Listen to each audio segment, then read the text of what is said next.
What's up everyone, how are you all? Today we are back with another blazing Naruto story.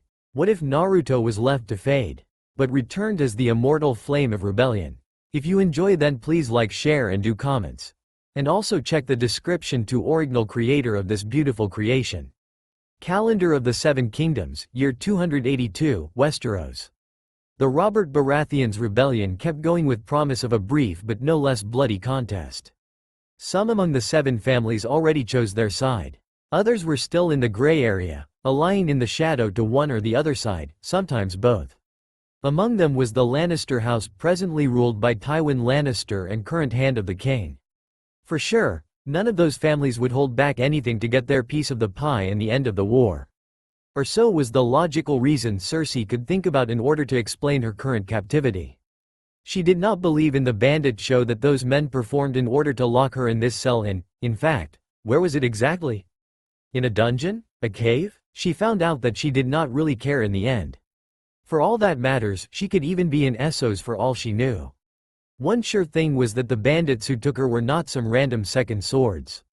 Were they working for the Mad King to prevent the rebellion of his hand? Or for the rebellion to have a leverage in the war? There could even be a third party that she did not know about. In the end, she could only trust her family to help her out of here. At 15, nearly 16, she was already well aware of how the world she was living in was working. More precisely, she could only trust Jaime to come and rescue her. And maybe her father, even if she doubted that it would be out of kindness of his heart. So, during her captivity, she waited in the darkness of her cell. At least, she thought, it could have been far worse than what she was living. The men who took her could have raped her, hit her or cut a leg or some fingers as proof of her captivity. They did not even damage a single of her beautiful blonde hair. They only chose to put her in this cell before doing whatever they could have been doing. Only 2 guards stayed to keep an eye on her. She tried once or twice to speak to them and learn some piece of information, but all she received were a glare and silence. Once she was rescued, she would order to have them all killed swiftly. Some sort of reward for their behavior at least. She turned around on the floor where she was laying on and came to face a pair of mesmerizing sky-blue eyes. She nearly let out a scream. She stared wide-eyed at the stranger who was sitting on the floor in her cell, a small smile on his lips. What the hell? She moved back away from the man until she was hitting the wall. A pointless reaction, no doubt, but it was more some sort of impulse than anything else. How had this man succeeded in entering her cell without her noticing? She had not really been focused on her surrounding, but she thought she would have at least noted his entrance. There was only one door, and she had been staring at it the whole time. And she was sure that there was no one in her cell before that. Well, almost sure, she mentally corrected. She shakily sent a look to her guards outside of her cell. They seemed both asleep on their wooden chair. Strange. She took a hold on her breath to calm down before inspecting with a critical eye the stranger. Without a doubt, his appearance only was particularly interesting. He possessed the blue eyes of the House Tully. Blonde hairs that was not without recalling a curious blending between Lannister and Targaryen. The face of a Stark and a body midway between Martell and Aaron. No forgetting the 3 strange marks on each of his cheeks, like some kind of scratch. He wore black fur boots and brown leather gloves. The rest of his body was kept hidden under a very large dark green winter cloak made in a material she could not precisely identify. It looked like an amalgam of leaves, fur and even bird feathers. His face seemed to indicate that he was maybe 4 or 5 years her elder. "Who is this man? Who are you?" she said, vocalizing her thoughts. He smiled at her to the point that she could see his clean white teeth. "He had to come from a noble family then. You can call me Naruto, little girl. Still, I thought it was common courtesy to introduce yourself first during this kind of presentation, nay?" She eyed at him critically. If he was with her kidnappers, no doubt he already knew about her. "I am Cersei Lannister." He chuckled a bit in response to the tone she was using. "A mighty princess, no doubt. Ah, the name sounds kinda familiar? Have we already met each other?" She stared at him. He had to be joking, right?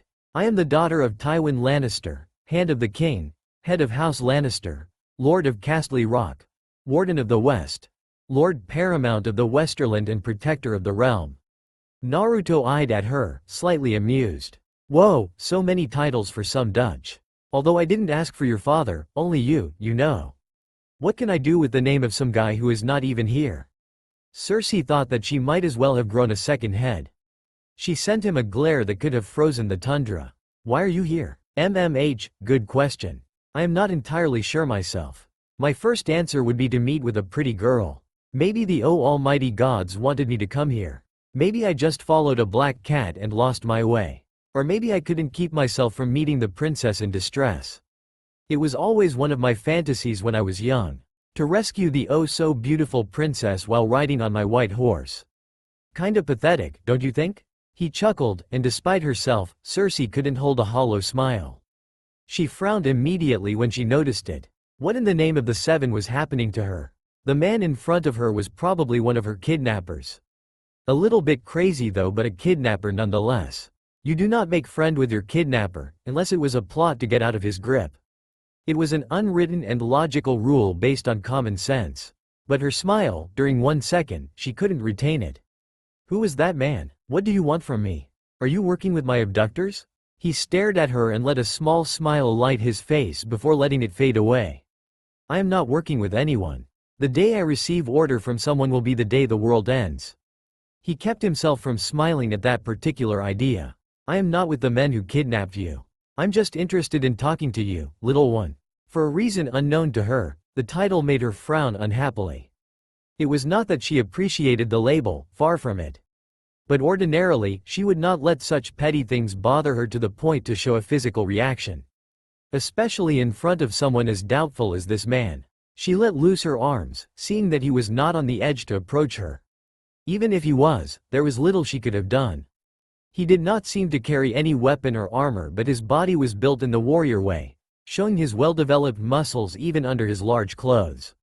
What do you want to talk about? I don't know yet. You can say I was sort of guided here, so, at present, I would just like to know with who I'm dealing with. What do you want to talk about? She repeated. A pause. Naruto blinked as his mind registered the question. He seemed to think it over several seconds, his head tilting left, then right, before smiling. What is your dream, sweetheart? She eyed at him dangerously. She was beginning to have a pretty accurate idea of who she was dealing with, so she decided to totally ignore the question. Are you some kind of wizard or magician? I met someone who claimed to be a witch before. She pretended being able to foresee future events. She paused for a moment. A nasty smile distorted her face. I ordered to have her killed after telling me my future. To her slight surprise, Naruto did not even flinch. He just stared at her and thought, like he lost himself into another world some way. He did not know that this particular magic had already been activated. How long had it been since the last time? 800 years or something like that, he thought. He was glad to learn that Xian's power was not totally lost after all. But it meant that magic had already reappeared in the world. Was he too late? In any case, was it the reason why his avatar beyond the wall had pointed his attention toward this young woman? To show him that magic already had arisen? It seemed a little bit overacted and pointless. Why not just lead him to a current magic user? Was there something else special about this girl? An interesting story, he simply commented, thoughtful. Cersei did not let his stoic answer stop her in her reasoning. This behavior change was more a proof to her theory than anything else. So, what's your power, oh great wizard, then? You can foresee things too? Or fly in the sky? Breath underwater? He chuckled in a way that Cersei found strangely irritating. Was he mocking her? Again, she was remembered the fact that ordinarily, those kinds of reaction did not even force her to bat an eye. No, nothing like that. Well, not anymore, he mentally corrected. But he was certainly not going to let her know about that. He plunged his hand into his coat and pulled out a tiny brown sphere. After further inspection, Cersei reached the conclusion that it was in fact a plant seed. Behold, little one, Naruto ordered while approaching his hand to her sight. In front of her, eyes wide open, the plant seed grew in no time. Less than a second later, a wonderful white rose stood in the man's hand. Naruto reached out for her to take the flower. She grabbed it delicately and stared at it in awe. Even in King's Landing Gardens, she had not seen such wonderful blossom. I can stimulate the energy within living beings, he told her. It comes from growing plants to heal animals and even people. At its fullest capacity, he could even create trees or plants. But he did not really need to tell her about that for the moment. Mokuton and all chakra-related subjects were lost a long time ago anyway. The next question she asked him was not exactly the one he had expected. Nonetheless, it was not totally unexpected either. Can you bring back the dead? A pause. 10 seconds passed before he answered. No. Cersei glanced at him. She had to have felt his slight hesitation.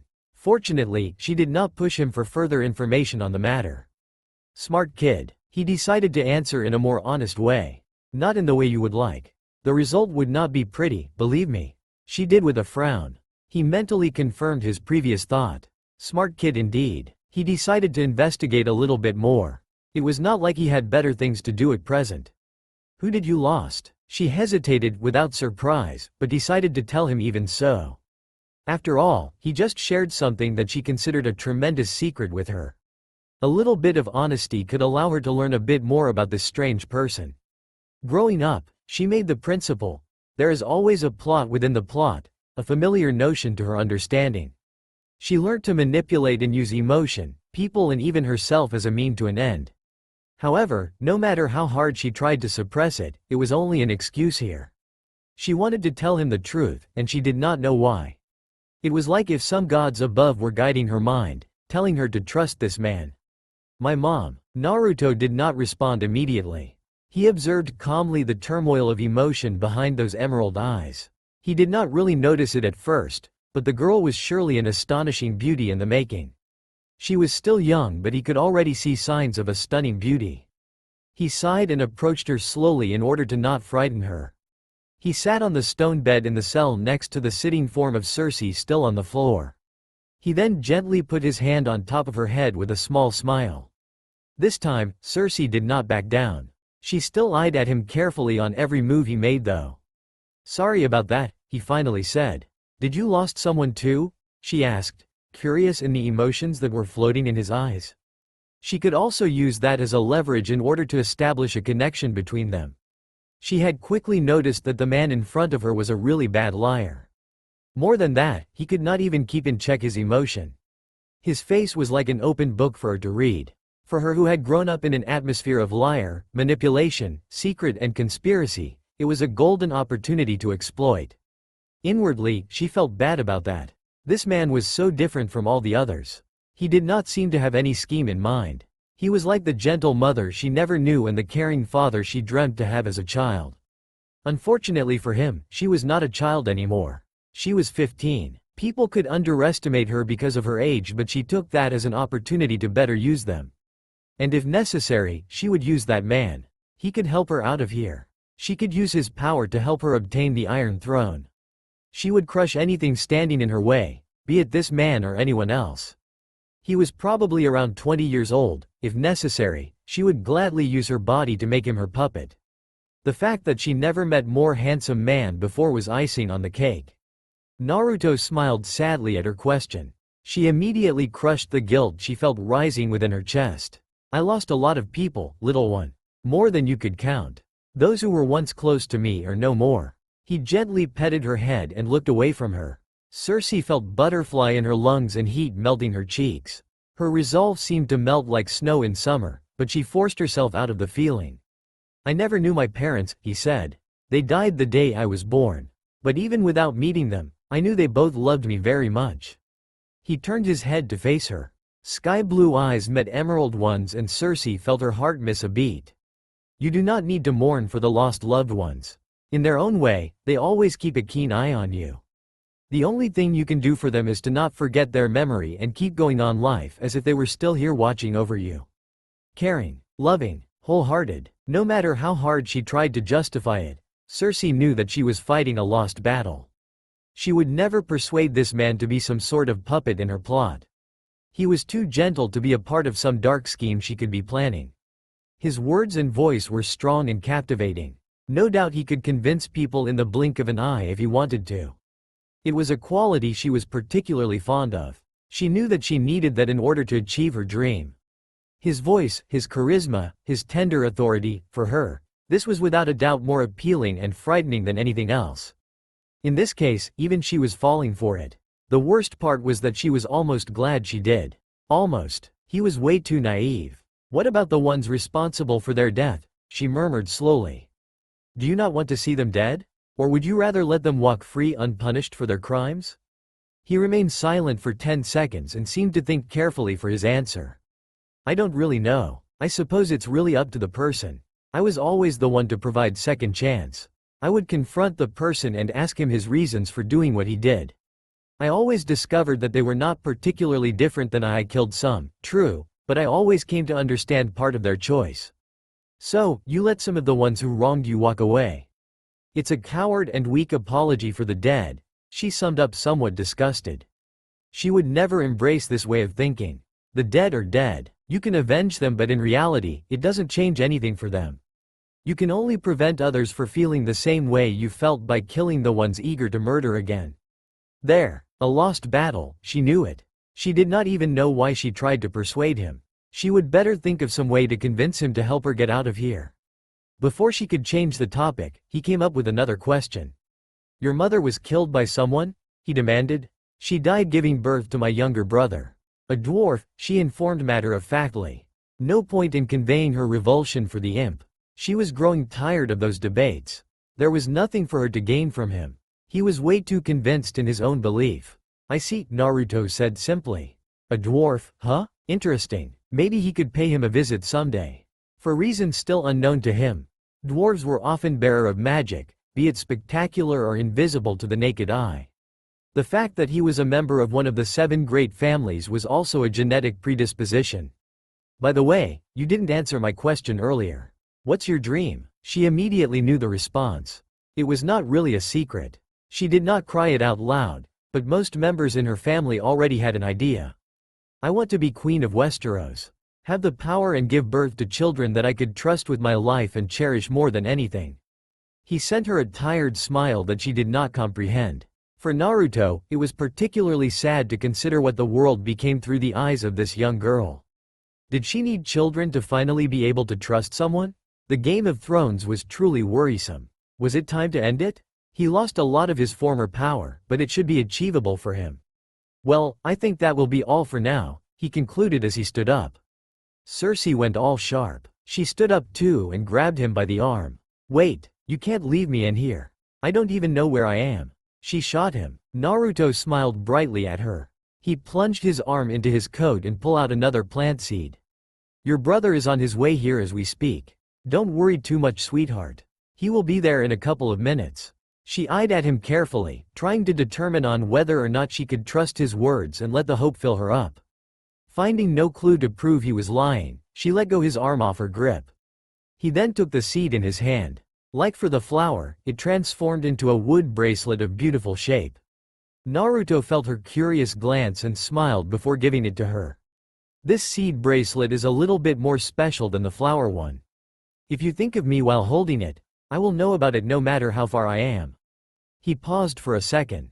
If your life or the life of one of your most precious people is in danger and you have no way to save it, use this and I will come. I make no guarantee, but I swear to at least come and try to help you, sweetheart. Cersei widened her eyes, realizing what a promise this man just made to her. The gesture was wholehearted and so pure. She did not even doubt him. He was really one of a kind. While she tried to reach and thank him, maybe stop him, clatter suddenly filled the room. She turned her head and was transported of delight with the sight of her twin brother. Jaime Lannister had just finished killing the last of the 2 men who were guarding her before turning his head in her direction. When Cersei turned back to search for Naruto, who was here less than 10 seconds ago, in her one-door cell, all she grasped was thin air. Naruto walked along the road toward the north. His goal for now was far beyond the wall, where his avatar took residence. It was time to have a short talk with him. On his way, he mentally cursed for the absence of dragons in those troubled eras. How long had it been since he did not see one of them? Some centuries at least, he calculated. Despite the problems they caused, they were still his favorite way of traveling long distance back in the day. Now, he had to spend at least several months just to go from one point in Westeros to another. It was beyond troublesome. The road he was following was one outside of the main ones. He wasn't particularly fond of people in crowd. This was even truer in these periods of war. In his opinion, one person was more perceptive and intelligent alone than when he was surrounded by others. He was then susceptible to adhere to the public majority and its opinion. And this opinion was often stupid. Team spirit? More like one spirit split between the team's members. Small groups of people were okay in his book, and he even welcomed other judgment. But crowds were just stupid and misguided by 2 or 3 persons. Like some flock led by ranchers to slaughter. To get back to the subject, he was following a narrow path deep in the forest. It had to be some kind of farmer road. He could only perceive sound of nature and nothing else. It felt good. Of course, it was not meant to last. This serenity was soon broken by a scream, a woman's scream to be more specific. He frowned. The shout came from a different direction than the one he was following, but he decided to go take a look anyway. It was not like he was in any kind of hurry. He deviated from the road and crossed some part of the forest. After a couple of minutes, he finally came out to see in front of him a medium-sized house. Some kind of tavern, he guessed. He did not hear any other screams since the first one and decided to go check inside. He opened the door, some giggles reaching his ears as he did so. The sight he came onto was not a pleasant one. He did not even blink, but his eyes hardened. A fat man was laying in a bloodbath on the floor. Probably the innkeeper, he guessed. 2 others young men were near him, their throat cut. A middle-aged woman was on a table lifeless with legs apart and naked. 3 young women, the youngest one no older than 12, were stuck naked to the wall. They were obviously dead and had been raped before murdered. Finally, 11 men in armor and uniform were giggling and talking loudly in the hall. One just finished buttoning his pants when Naruto rested his gaze on him. The blonde did not know who these men were. He could speculate that they were probably from one side or the other in the rebellion. But he did not really care for now. Why would he? For him, those 11 men were already dead.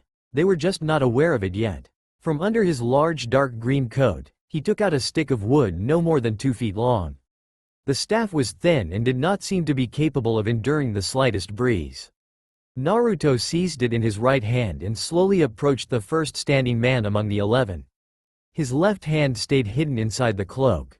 The 11 men noticed him several meters before he reached his first target. They nearly broke into laughter when they noticed the stick of wood in his hand and the shady look over his eyes. "Hey kid, you missed your chance here. We just finished the last one of them. Too bad for you, cherry boy."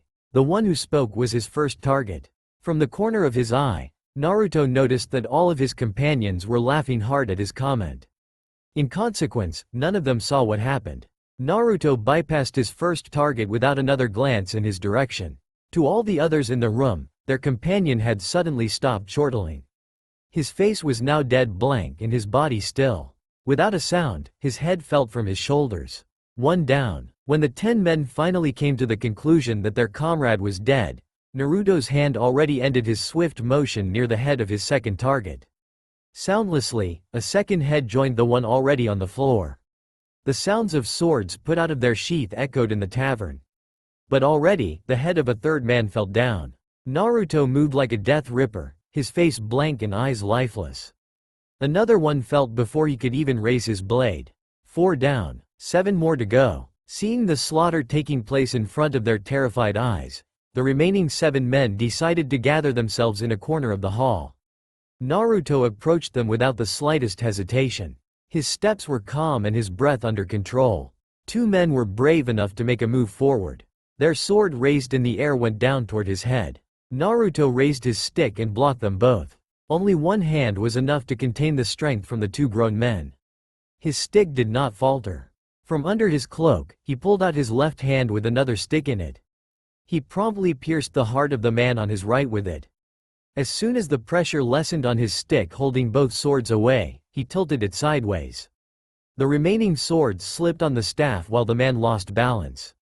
Immediately, Naruto decapitated him with his left stick. 6 down, 5 more to go. For the 5 remaining soldiers, the blonde appeared as an unmovable force. With 2 sticks, deadly moves and without batting an eye, he took care of 6 men in full armor with blades. He did not even seem to have put any effort in it. It was like watching him walking calmly toward them. There just happened to be a bloody road after passing. In a desperate action, 4 men suddenly ran toward him. 2 were attacking him. The other 2 wanted to take advantage of the distraction and bypass him toward the exit. The last one of the 5 men stepped back until his back was hitting the wall. He was probably cleverer than the others, Naruto simply guessed. One sword came from above while the other one sliced the air from his left side. Naruto sidestepped to avoid the first one and jumped above the second one. In the air, he carefully eyed at the two men who were trying to bypass him. He completed one full revolution on himself and carved in the process the two flying men. Without a sound, their heads fell down. Then, Naruto let the gravity bring him back to the ground. While doing it, he smashed under his feet both swords belonging to the attacking men. Immediately, each of his sticks were piercing the heart of one soldier. The two of them quickly joined their dead comrades lying down on the floor. 10 down. One more to go. Naruto approached the last remaining soldier inside the hall. This one had let go of his sword and was wetting himself, begging for life on his knees. With one look, the blonde immortal separated his head from his body. All down. Naruto sighed. He stared at the living room that was probably not too long ago full of joy. Now, it was a bloody mess. Without another sound, he decided to bury all of the corpses. There were lots of things he could tolerate. Rape and torture for fun were not among them. He could understand murder. He would be a hypocrite if he did not. He was probably the one in all history, past, present and surely future, who had killed the most. But enjoying the suffering of others and taking advantage of their weakness was not something he was willing to accept. It was the reason why he would always try to end a person's life in the quickest way. No fancy move needed. He would not torture even the worst man on earth for fun. To prove an important point or obtain some information, yes. But not for fun. If not by pity for the man, at least by pity toward himself. He took comfort in thinking that he was not a total monster. Not yet. Naruto eyed at the direwolf with a raised eyebrow. He had just crossed the wall and was now spending his first night in the middle of the woods.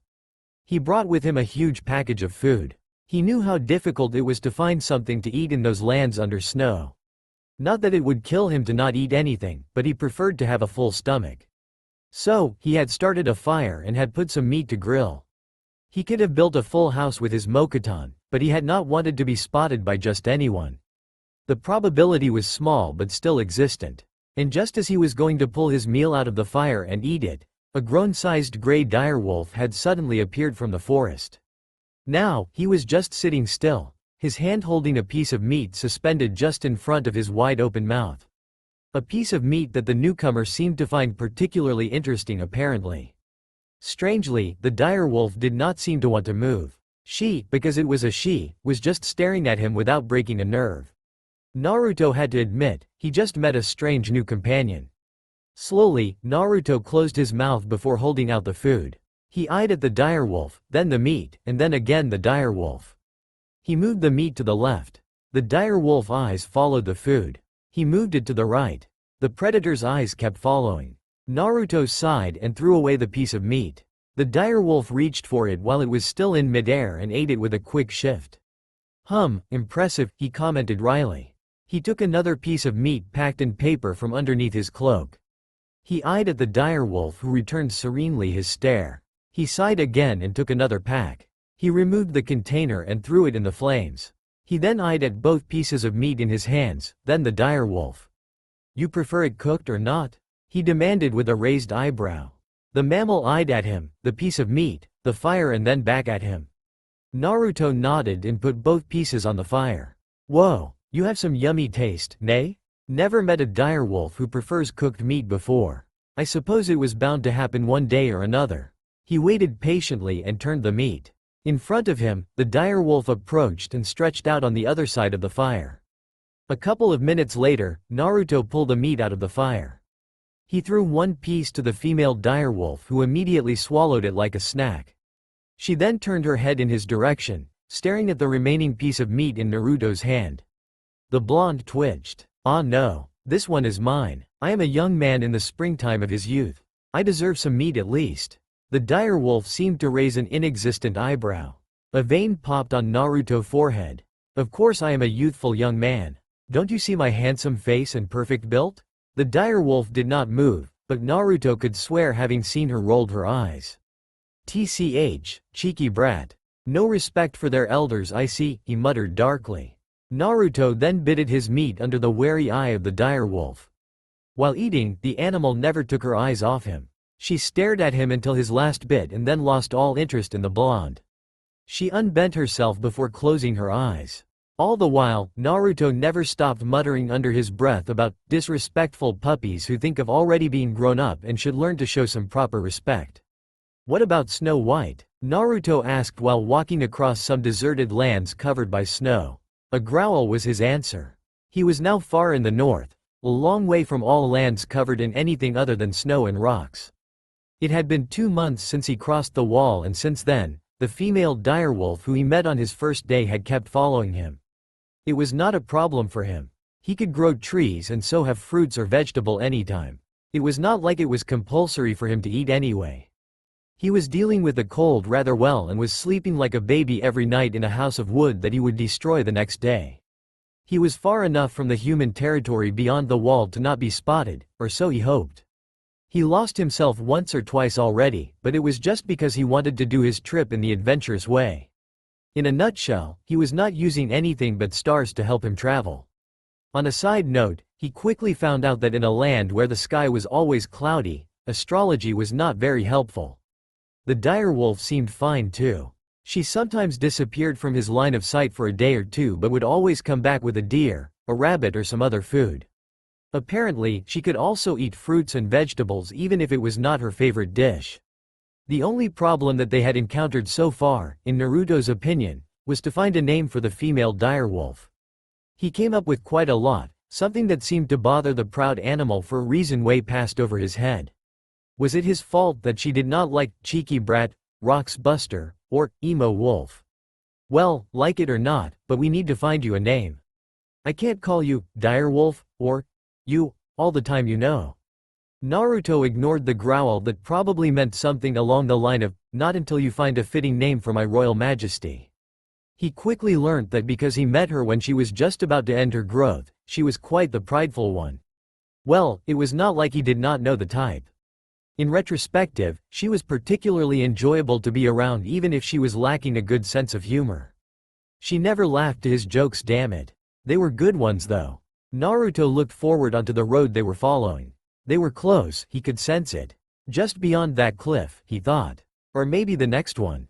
Unless it was the one they bypassed 3 days ago. Well, no better adventure than the one whose you do not know the end. When they reached the top of their ascent, a bright smile lightened his face. By his side, even the direwolf could not suppress a look of awe. In front of them was the biggest weirwood tree ever on top of a mountain. Its red leaves were shining brightly thanks to a ray of the sun that was especially focused on the spot. Its white wood was unaffected by elements or time. At the bottom of the tree was a large cave dug in the mountain that Naruto knew was overfilled with roots. Aha, I told you it was here. And you were like, Naruto, we are so lost, or, you have no idea where we are, right? But I knew it was right here since the beginning. The female direwolf completely ignored him and began walking toward the weirwood tree.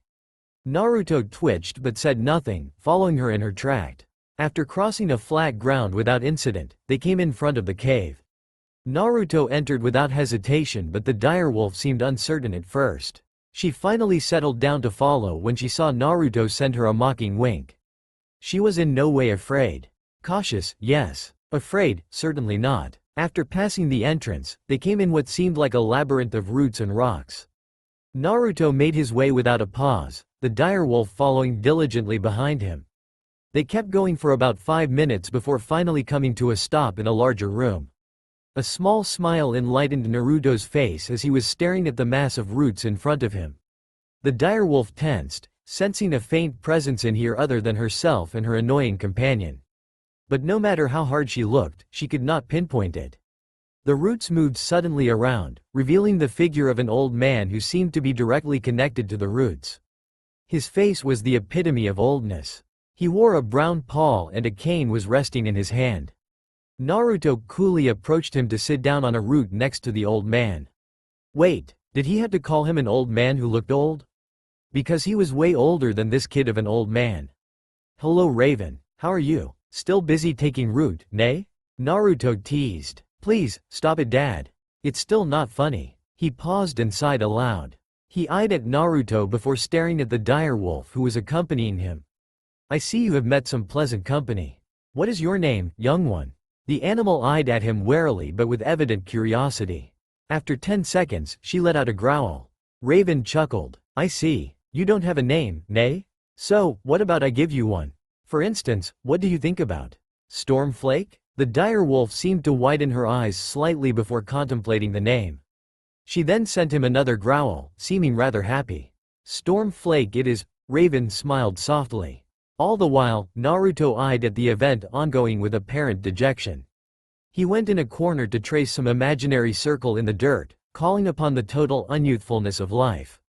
Dad, please, stop your mourning. We have more important matters to discuss, the old man who looked old criticized. Naruto sighed before standing fully. His piercing sky-blue eyes did not show of any mischief. They were focused and filled with graveness that the now-named Stormflakes had not seen once during the 2 months she had been patronizing the blonde man. Calendar of the Seven Kingdoms, year 286.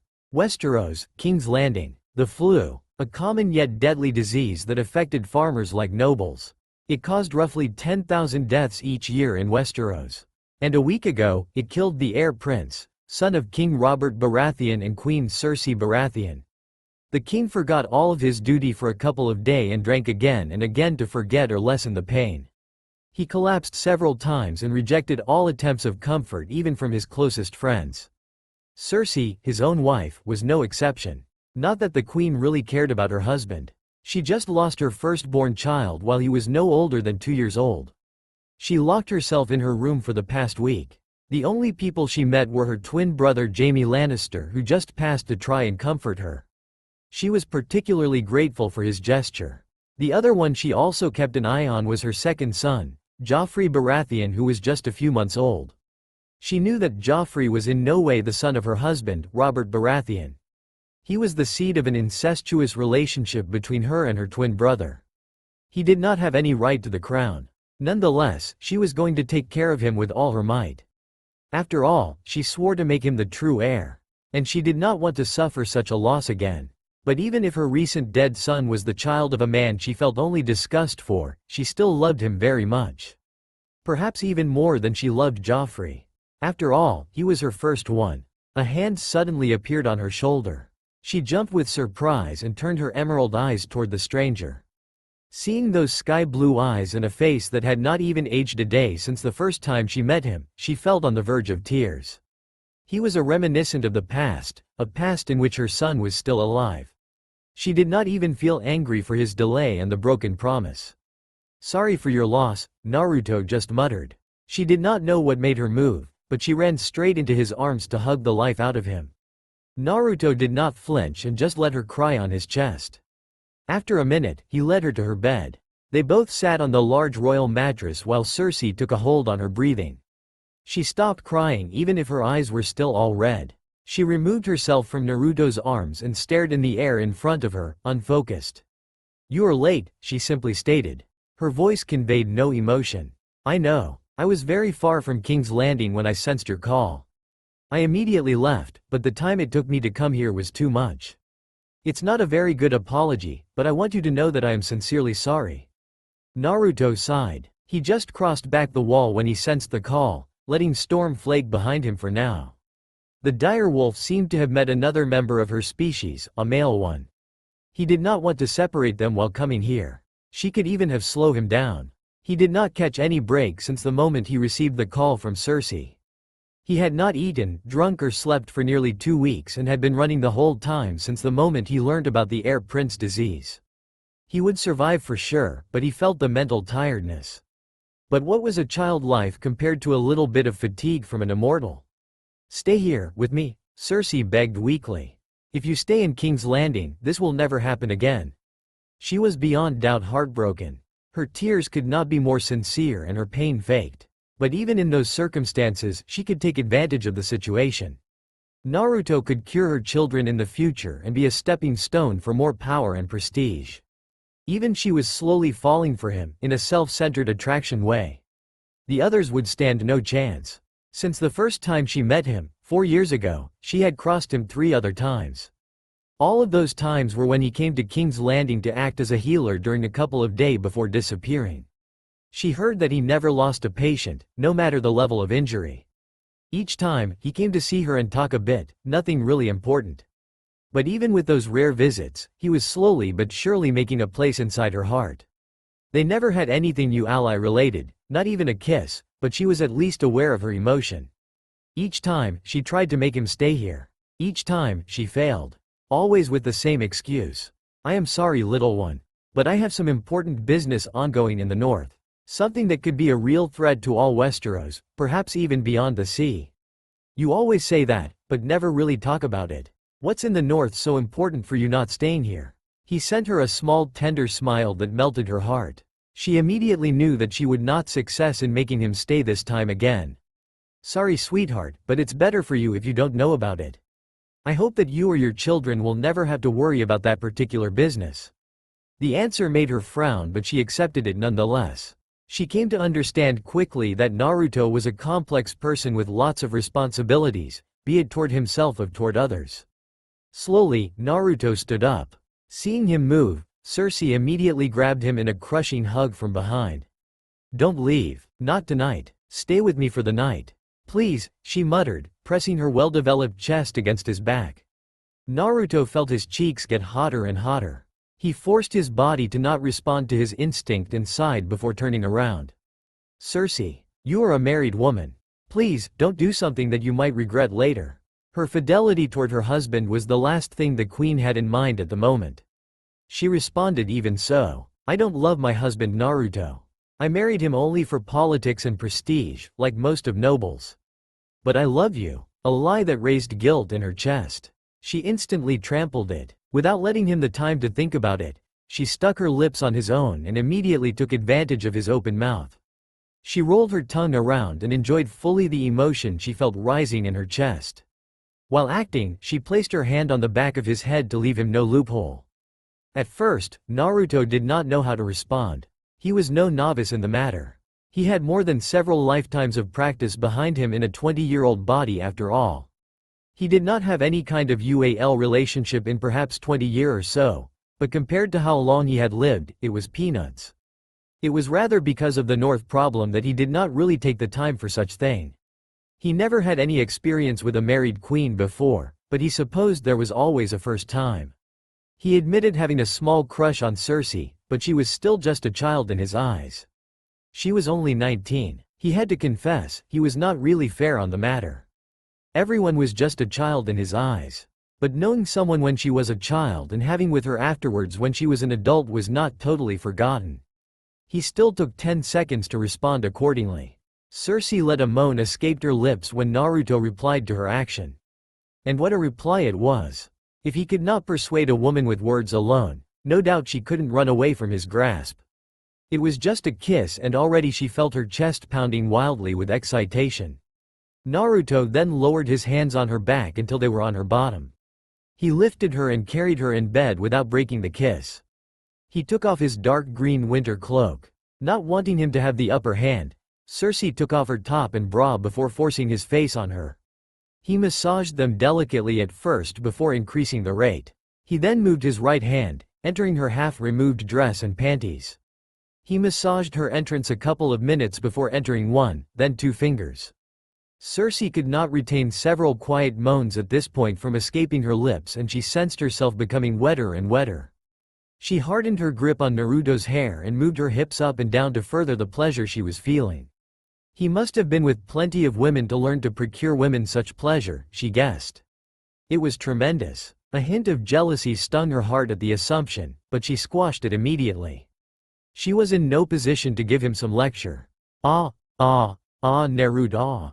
When she felt herself on the verge of finally coming, Naruto suddenly stopped. She stared wide eyes and mouth agape at him before anger raised in her when she saw the smile on his lips. She was going to kill him, slowly and painfully. Before she could speak, Naruto ended taking off her dress and her wet panties. He removed his top which left him bare-chested. Cersei had to hold on a drool from escaping her mouth at the perfect sight. He then moved to kneel between her legs. When Cersei finally understood his purpose, his mouth was already on her lower lips, licking wildly. The queen bit her lips to retain her wine. She grabbed the top of his head and pushed him further into her entrance while her legs got tangled beside his neck and back. He was literally crushed on her lower lips.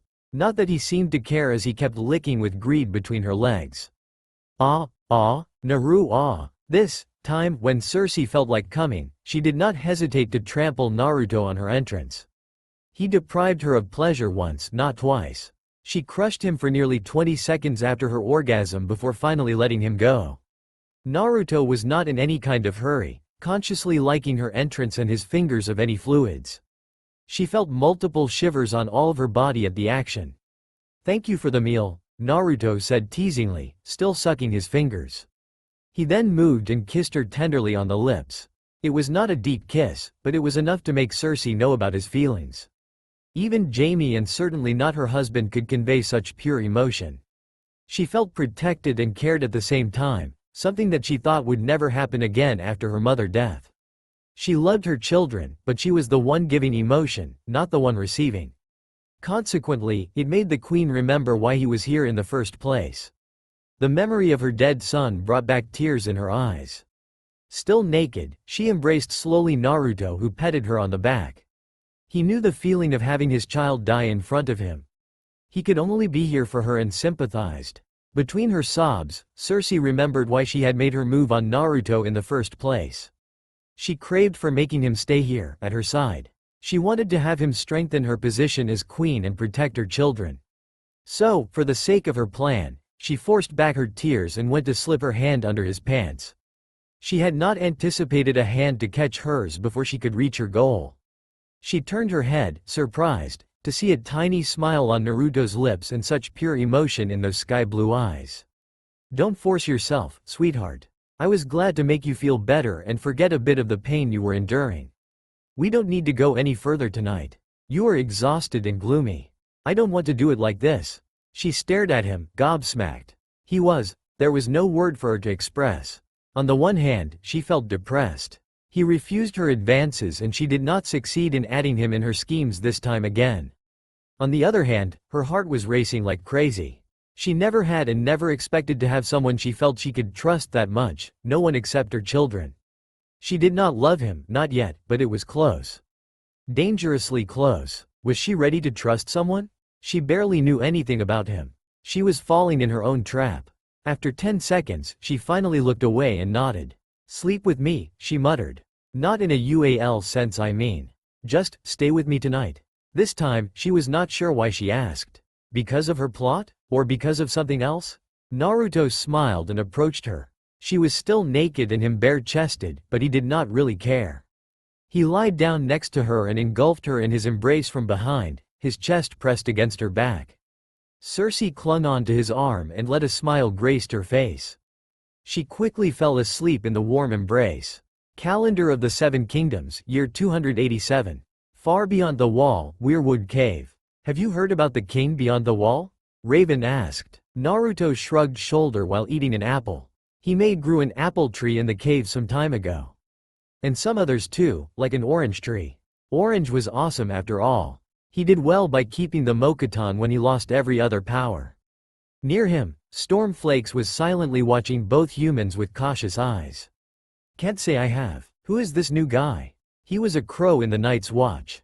He is now among the people he was tasked to kill. He is aware of the White Walker's threat and is trying to gather all tribes under one banner. "It's been around 5 or 6 years since he began his crusade," Raven informed matter-of-factly. He is going to have some problem then," Naruto commented. "Lots of the humans' tribes are in war with each other and would rather die than ally themselves, even with the White Walkers around. And let's not talk about the giants, those big stubborn weirdos," Naruto said in a rather annoyed voice. He did not dislike giants.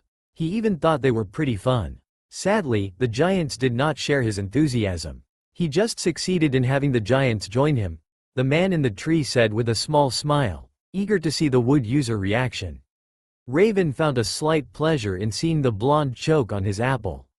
Naruto beat his stomach before staring at his avatar, wide eyes. He was to say the least astonished. What? Raven smiled teasingly before speaking again. A lot of tribes have not joined him yet, but more and more of them are considering it. I have some wargs in their group to keep an eye on them and see how the situation is evolving, Raven notified. After his surprise, Naruto plunged deep in thought. The king beyond the wall, huh? Must be someone particularly convincing and strong-minded to make such a thing come true. He was not expecting someone other than himself to act and gather the tribes like that. Do you want to help him? He will likely become a considerable ally in the future, don't you think? Raven demanded, curious. Naruto sighed. He scratched his brain in thought before making his decision. Not yet. If we act too soon with the tribes, they will think that the White Walkers are not a threat important enough to join the other tribes. They will stay secluded and we will lose them all. We need to act carefully with the White Walkers or they will erase us all. It is sad to say, but we need to wait for the White Walkers to do some damage before moving. If we do not, nobody will take us seriously enough before it's too late. Raven nodded, understanding perfectly the logic of his father. I will just keep an eye on them then. I will allow more wargs to appear if needed to help them. Some among the tribes are strongly predisposed to this task, Raven said to an approving Naruto. The old man then sighed tiredly. His eyes went drained. Do you think we have a chance against the White Walkers? I mean, even if you succeed in retrieving and creating enough weapons to eliminate them, we are still in clear disadvantage compared to your battle several hundred years ago. We have no dragons at our side. Tension is palpable in the south and if a war happened, it will be extremely difficult to resist the White Walkers' invasion. And I will come to the end of my life soon. You will have to find a new avatar, and he will need to learn during the war or die. Raven was depressed, Naruto could easily see it. And the blonde knew that it was not without reason. It's true, the lack of dragons when we had hundreds of them the last time is a major drawback. But we will find some new assets. This king beyond the wall is certainly one of them. Naruto sighed before allowing a slight smile to grace his lips. And don't speak about you dying so soon, kiddo. You are in the springtime of your youth and have still plenty years to go, believe it. Raven's lips stretched into a genuine smile. All right, Dad. Calendar of the Seven Kingdoms, year 290. Westeros, King's Landing. It's a girl, said the midwife. A high-pitched cry escaped the lips of the scrap of a woman. In the room stood 5 people, well, 5.5 now. Cersei was in bed, exhausted and covered in blood but elated nonetheless. As Jaime, who was standing next to her, she was eyeing the tiny little baby in the arms of the midwife. Another maid was in the room and was cleaning her body, but Cersei paid her no mind. Then, there was so much blood. It's disgusting, Joffrey commented from a corner in the room. Cersei had tried to make him come and grade her baby sister, but he disagreed. At 4 years old, the heir prince was wondering why his presence was even needed here. Show her to me, Cersei commanded toward the midwife. I want to see the face of my baby. The servant did as said. Cersei stared with care and love toward the little thing. She was her first daughter. Her eyes were still closed so she could not be sure, but those blonde hairs of hers suggested that she was hers and Jaime's daughter. She was pleased it was the case. She would have loved her baby the same if she was Robert's, but she would gladly take such pleasure away from the king. The fact he did not even know about her cheating on him was irrelevant. Quite obviously, Jaime reached the same conclusion and allowed a slight smile on his face. Even if the girl would not know about him, he was thankful to have another child after Joffrey. The boy was turning quite obsessive in the last months. He just hoped that this little girl would not follow the same path. Then she opened her eyes. Her beautiful, teary, sky-blue eyes. It was as if an ice-cold shower had fell onto the both of them. None of the two expressed it in the outside world though. For Jaime, it was a cruel disappointment. She had blue eyes, the sign of the House Baratheon. She was Robert's child, not his own. He wanted to crush something for this cruel comeback in reality. It was not as if he believed that Cersei never had any UAL relationship with her husband, but he wanted at least to not be reminded of it in such a way. She was becoming rather distant toward him lately. Was it the cause? Was her relationship with her husband better than what he expected? Sadly, he could do nothing about it. For Cersei, the matter was completely different. The blue eyes were not dark blue as the ones from the House Baratheon but sky blue. She knew immediately who the father of this baby was. Naruto visited her around 9 months ago. The dates tallied with accuracy. But consequences were not pleasant. Jaime would think that this child was from Robert. Robert would without a doubt announce himself as the father. There was no problem from that side. The problem would come from Naruto himself. Despite his naive attitude, he was perhaps one of the most insightful people she knew. And he was wholehearted. If he came to learn about him having a daughter, no doubt he would want to be here and take care of her. Normally, she would be euphoric to have him next to her. She appreciated his presence more than she would like to admit it, and the blonde was her plot in process from a long time already. Even if she knew he had feelings for her, it was still not enough to have him stay. But with a daughter, it would change everything. Naruto was a caring person. He would want to live at his daughter's side. However, here was the cruel catch. She could not have him stay with his daughter. How would people respond if a stranger with the same matching sky blue eyes was alarmingly close with her daughter?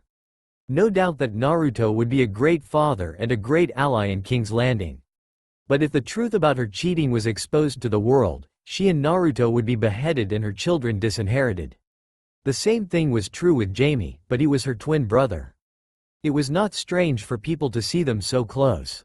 As long as they were not caught in the active, there would be no problem. It was not the same with Naruto.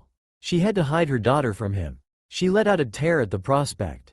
Probably a tear of joy, the midwife thought while approaching the little baby girl to her mother. What would you like to call her? Cersei delicately took her daughter from the midwife grip. Marcella, she said, smiling despite her somber thoughts. Unknown to them, while in the middle of the night, all the flowers suddenly blossomed in King's Landing Gardens. Calendar of the Seven Kingdoms, year 291. People were watching them advancing with extreme awareness. Children who were previously playing across the campsite in the snow stopped to eye in awe at the full-size direwolf. Grown men and women alike were also staring at the animal, but their focuses were more on the package on Stormflake's back. Naruto did not blame them for the evil stares he received. At his side, the direwolf was tensed, but she kept going nonetheless. She was not used to crowd of people. He supposed he shared the pain on this case. The time had come for him to make himself known from the people beyond the wall, and especially their self-proclaimed king. He did not believe Raven when he told him that a man managed to gather nearly all of the remaining tribes under one banner. He supposed he owed the man an apology then. Most of the tribes were drawn together in this campsite in north of the wall. The free folk, huh? He had to say, he was impressed. Walking across the roads in the base camp, he easily spotted the men who were following him step by step. They were not particularly discreet, he had to admit. They wished for him to know that he was tracked. Stormflakes growled when she noticed. Always the one to be in the limelight, this one. He kept walking. Okay, how long before someone finally come and lead him to some place? It had been 10 minutes already since he entered the camp, and he did not even encounter the welcoming committee. He was growing tired of walking for nothing. He stopped. Stormflakes did the same. 5 people were standing at rest 10 meters in front of him. A giant, a bald one with scars all along his face, a dark-haired woman, a redhead man, and the king, he guessed. Raven told him about his appearance, and this man seemed to match the description. The old man in the tree did not say anything about a gloomy face though, but all others' features were here. The king advanced and his lieutenant followed. They stopped just in front of Naruto. What prevent us to kill you here and now for bringing a White Walker inside this camp, boy? The bald one requested. The White Walker tied on the back of Stormflakes seemed to hear his title because he began to move and make some sound. Well, as best as he could do at least. It was not easy for him without legs, arms and chin. I brought a gift with me for all of you, Baldy, Naruto informed dryly. Respect was two-way around. Apparently, his interlocutor did not share the same idea, as proved by the grimace on his face. The slicing sword in the air was a good hint too. Naruto simply stopped the blade by taking out a thin stick of wood from under his cloak. Way to go to great someone who came to help you face the White Walkers, the blonde ironically commented. He then turned his sky-blue eyes to the man he looked up for his success in gathering those tribes. You are Mance Raider, the one they call the king beyond the wall, right? The man eyed at him carefully. He kept well hidden in his mind the shock he felt after seeing the blonde stop a sword with one simple stick. Finally, he nodded. I am. Who are you? Why would you help us in our fights against the White Walkers? You can call me Naruto. And for starters, I will be blunt. I was truly impressed by the one who succeeded in gathering all those hot-blooded guys together. I did not expect for one man alone to be able to accomplish such a feat. I have to thank you for that, Naruto expressed with gratitude in his eyes. I came to help because like you, I am human. Well, he was not going to debate on that. Can an immortal with superpower still be considered as human in their eyes? For now, let's just state that we share a common enemy. I want to eradicate the White Walkers probably even more than you do. It's why I came to offer you and your people a way to stand up against them. He made a sign with his hand for Stormflakes to approach. He then undid the bond on her back. The White Walker fell on the ground and started moving as best as it could.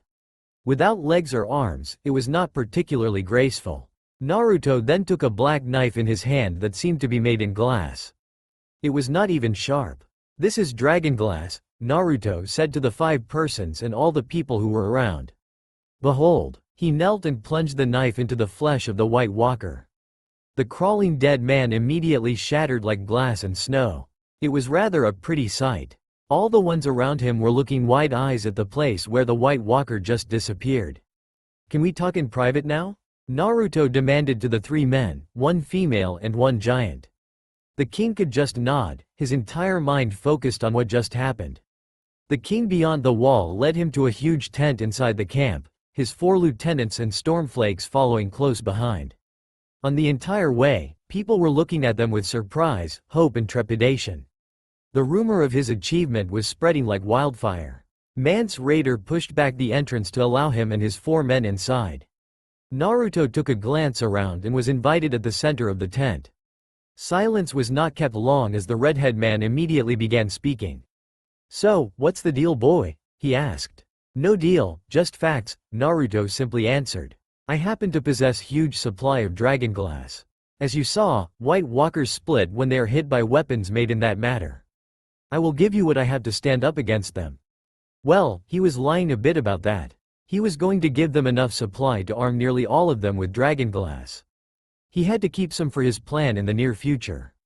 And you want nothing for it? Or do you expect for us to kill all of the White Walkers? The dark-haired woman asked. She sounded a bit aggressive, but mostly concerned for her people. Naruto sighed. Let's face it, you will never succeed in killing them all. There are hundreds of millions of them in the far north, and their army never stops growing. The dragon glass is just for you to delay the inevitable. They are all the dead from the last 8 centuries, and that's a lot. He was met with grave faces. Apparently, they did not know of that, huh? They were not about to contradict him though. They had to have an idea about the number beforehand then, but it was just speculation. I need time, and I will use you to buy me some. I will just give you the supply in dragon glass I have and you will do whatever you want with it. It is of no use against living beings, so you can't use it to attack the wall by the way. They all stared at him severely except for Mance. Stormflakes growled dangerously when she saw that but did not move. She seemed to be a bit aware of the giant. You sound like someone from the other side of the wall, boy, the bald man spoke with hatred in his eyes. I am, Naruto confirmed without hesitation, which destabilized a little all people present. But I am also from this side of the wall.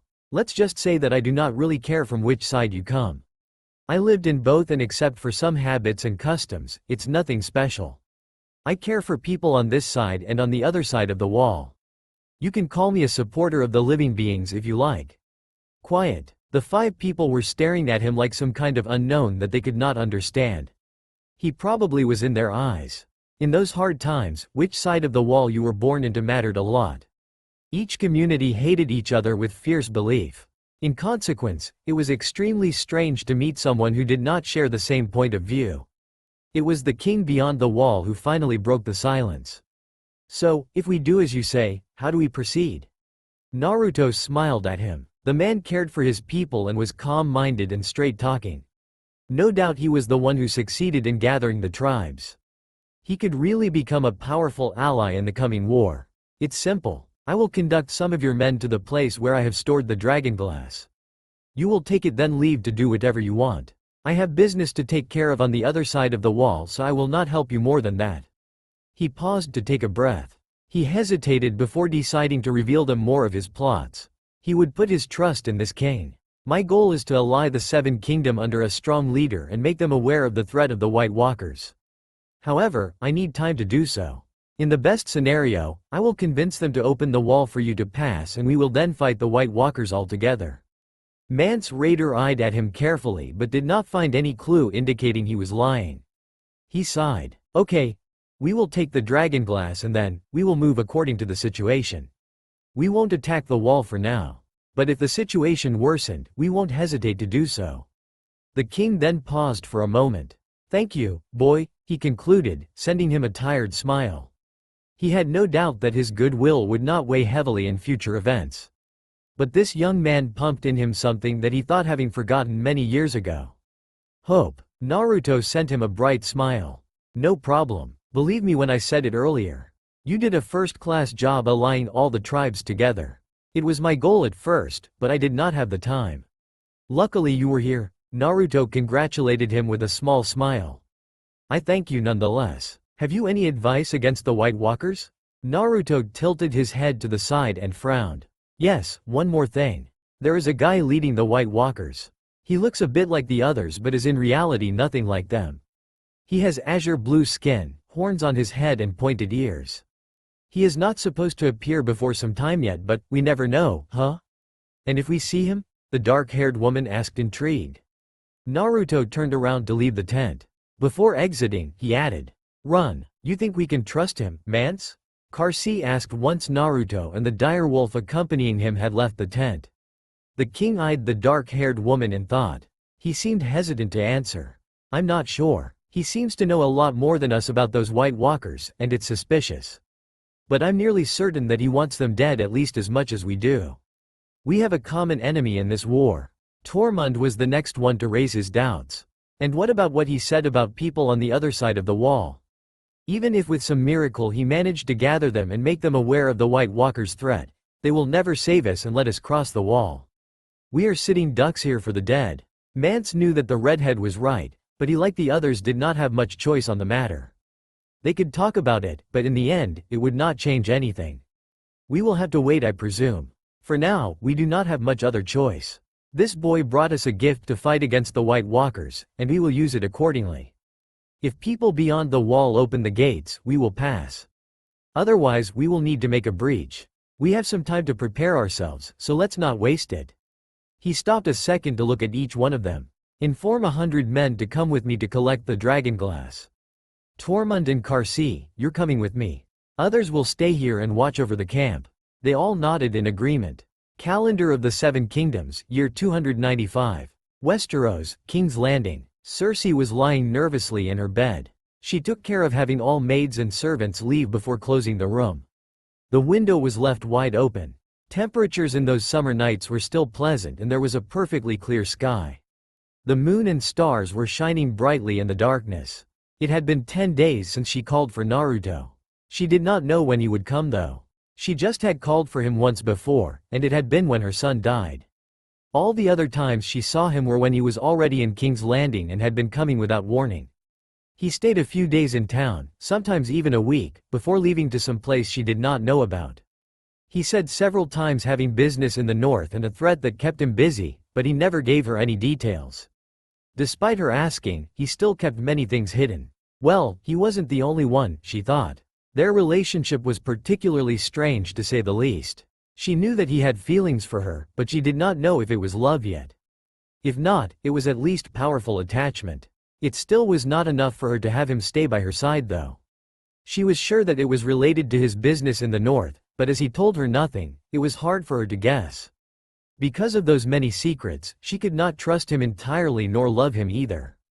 She was not even sure that it would be the case if he told her. However, she came to accept that, in absence of love, she still had feelings for him. Obviously, it made her want him by her side even more in order to increase her influence on the Iron Throne as the queen. The small council had recently become more and more powerful with the king's absence, who was busier fucking whores, getting drunk and going on some hunting trips. Having Naruto next to her would be a considerable asset and a huge support. Then there was the Marcella's problem that Naruto still did not know about. Which was by the way the reason for her call. At 5 years old, the girl was already strong-minded, smart beyond her age and wholehearted. A lot like Naruto. If her sky-blue eyes were not sufficient, this was proof enough. And of course, there was also the problem of Marcella's particularity. "Hello, sweetheart." A soft voice cut her in her thoughts. "Why did you call?" She turned around, noticing Naruto, who just came from the window. Despite his engaging tone and slight smile, Cersei could notice his concern. It was not without reason. The last time she called for him, she lost her son. She sat up on her bed and invited him to join her. Naruto complied in silence. "I'm fine. You don't have to worry. I just wanted to talk to you about." She paused, trying to find the correct word without success. "Something."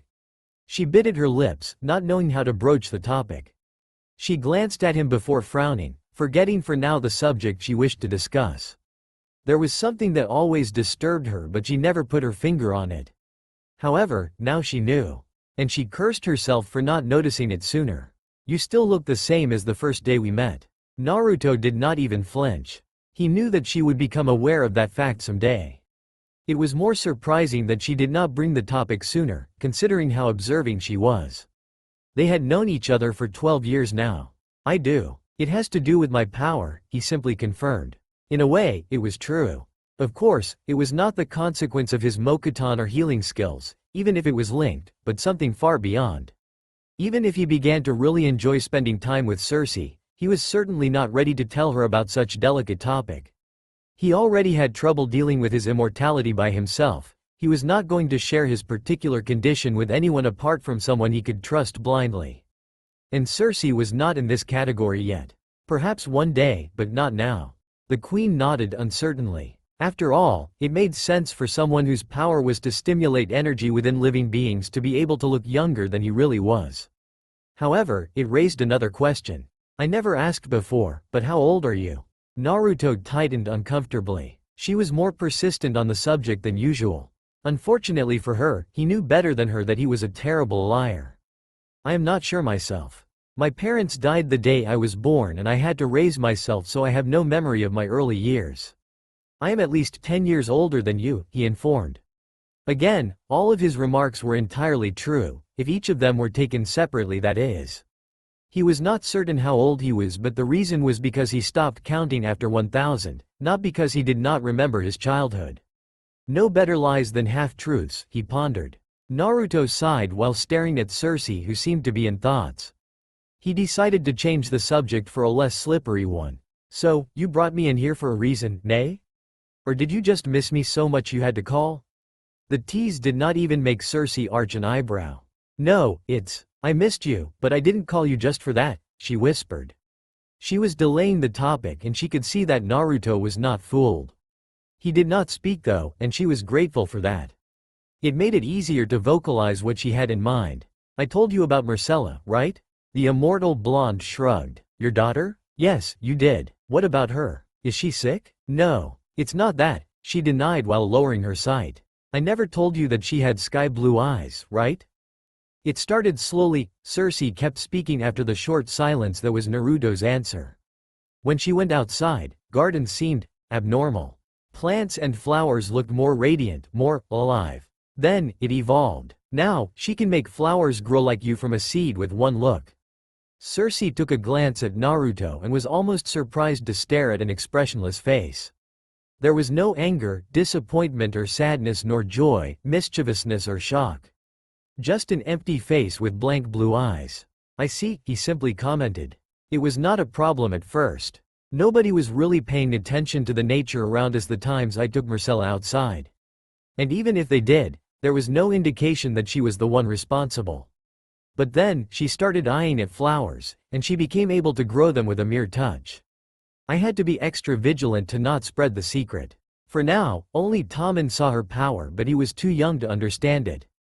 But if this keeps going, the queen ended, concerned about Marcella's power and Naruto's reaction.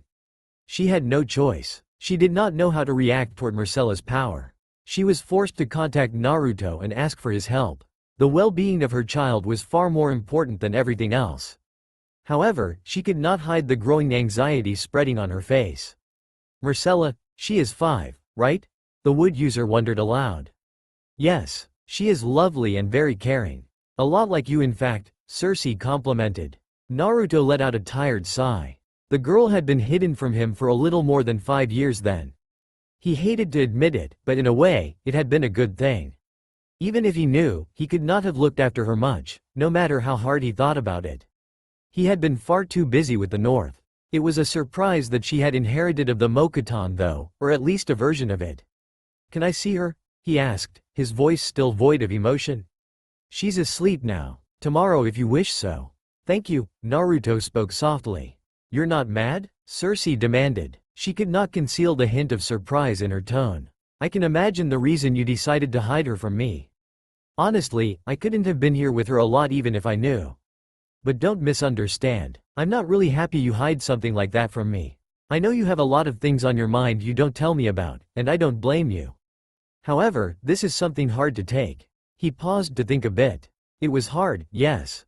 Especially considering Cersei told him only because she did not have another choice.